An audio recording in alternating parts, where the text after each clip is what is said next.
మనం parking tiles వేసేది ఇందులోనే గైస్.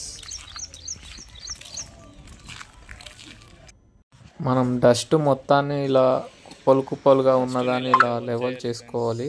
ఇలా లెవెల్ చేసిన తర్వాత మొత్తం ఎక్కడిదక్కడ నీట్గా లెవెల్ చేసుకుంటాం. తర్వాత మనం దారం పట్టి దారానికి పాయలు వేసుకోవాలి. అక్కడ కనిపించే పాయలు అవే.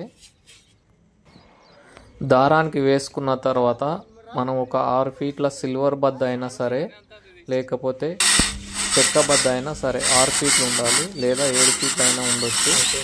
ఆ బద్ద తీసుకొని ఆ దారానికి వేసిన పాయలను అలా లాక్కోవాలి. అలా లాక్కున్న తర్వాత మళ్ళీ ఈ విధంగా మొత్తం ఒక విధంగా బద్దతో లెవెల్ చేసుకోవాలి గైస్. ఇప్పుడు మనం లెవెల్ అయితే చేసుకుంటున్నాము. లెవెల్ మొత్తం చేసుకున్న తర్వాత మనం మెట్నెక్ దారం అనేది తీసుకోవాలి గైస్. దారం తీసుకొని మనం 90 డిగ్రీస్ వచ్చేలాగా మనం మెట్నే తీసుకొని 90 డిగ్రీస్ వచ్చే విధంగా మనం దారం సెట్ చేసుకోవాలి. అలా సెట్ చేసుకున్న తర్వాత మనం ఇప్పుడు టైల్స్ అనేది పరవాలి గైస్. ఇప్పుడు నేనైతే ఇక్కడ వర్క్ స్టార్ట్ చేశాను. మీరు చూస్తున్నాగానే కొంతవరకు కొట్టాను. చేసాం కదా గైస్. లేబర్ అలా మనకు తీసుకొచ్చి పెడుతుంటే మనం మొత్తం కొట్టేసుకోవాలి గైస్.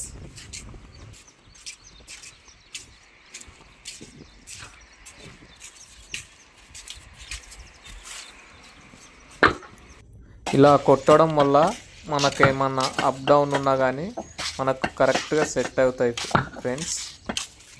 మనకు టైల్ కూడా లాకింగ్ అయిపోతుంది ఫ్రెండ్స్. మనం ఒకవేళ తర్వాత తీయాలనుకున్నా తీయరాని విధంగా మనకు గట్టిగా స్టాండర్డ్గా ఉండిపోతుంది.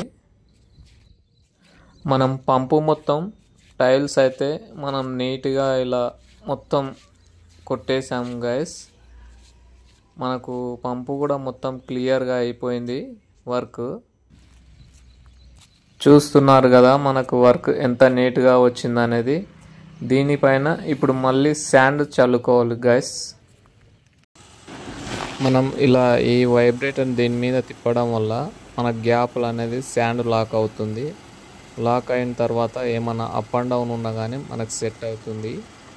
మనకు అంతా ఒక లెవెల్ అనేది వచ్చేస్తుంది గైస్. మనం వైపర్తో శాండ్ను అలా నెట్టడం వల్ల గ్యాప్లోకి వెళ్తుంది. ఆ గ్యాప్లోకి వెళ్ళిన ఇసుక మళ్ళీ బయటికి రాకుండా గట్టిగా సెట్ అవుతుంది. ఇప్పుడు మనకు టైల్ ఇంటర్లాకింగ్ అనేది అవుతుంది.